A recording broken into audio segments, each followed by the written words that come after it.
Welcome back. This is part 2 of claims. I'm Bill Sr. This is Enna Simonton, and we work at FDAimports.com. We're going to talk about nutrient content claims. Nutrient content claim is a claim that characterizes the amount of a nutrient in the food. So for instance, Live Forever has several nutrient content claims. You won't see it in the fine print, but it says on here, contains vitamin C and omega-3s. It also says healthy. That's in fact 3 separate nutrient content claims, and we're going to address each one of them in turn. The first claim we're going to address is a great source of vitamin C. Now this is what's called an excellent source nutrient content claim. So this claim's correct? No, actually it's not. According to the Nutrition Facts Panel, Live Forever only has 3%, according to the FDA regulations, which defines how a nutrient content claim may be said, or whether it can be said. It requires at least 20% of the RDI of vitamin C to make that claim. Okay, so to make it correct, would you be able to say contains vitamin C?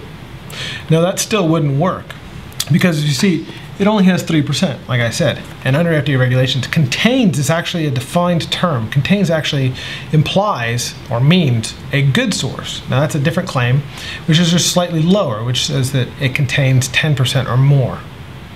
So even though contains is just a regular word, under FDA regulations, it actually has a special meaning. Okay, but if you look at the Nutrition Facts Panel, it does say vitamin C 3%. So couldn't you say contains vitamin C at 3%? Yes.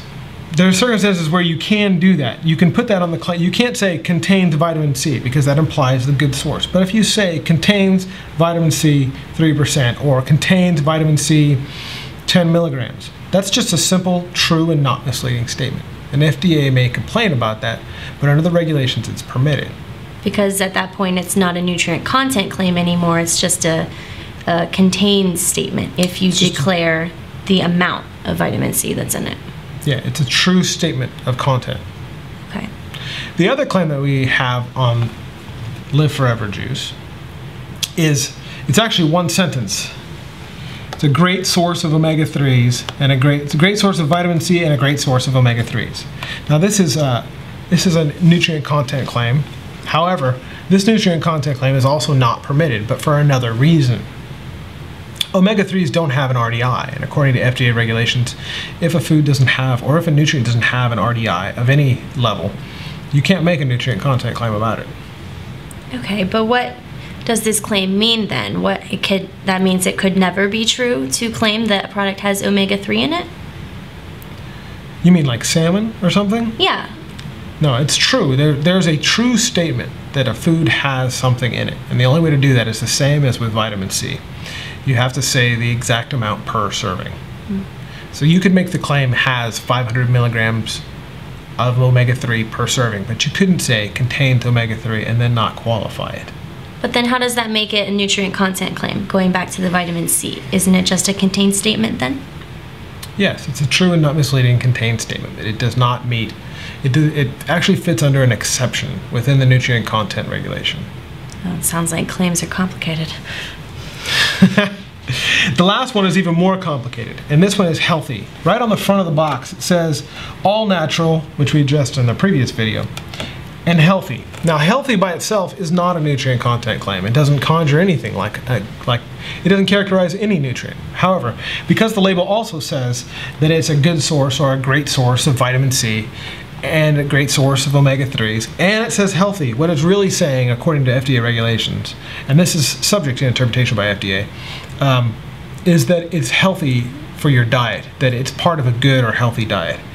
And to make that claim, the food would have to be low fat, low saturated fat, low cholesterol, and have 10% or more of the RDI of like vitamin A or protein or fiber or something like that. So this product, Live Forever Juice, cannot make that claim that it is healthy because it doesn't have all of those contents that you just listed.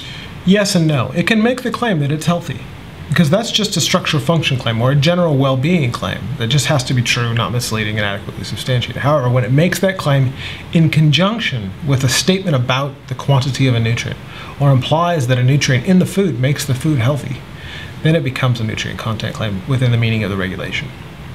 All right, well, how in the world is someone supposed to keep all of these claims straight and make sure that they don't confuse a contains claim with a nutrient content claim, and make sure that they get, even the, numbers correct when they make a contains claim? How are we supposed to keep that straight?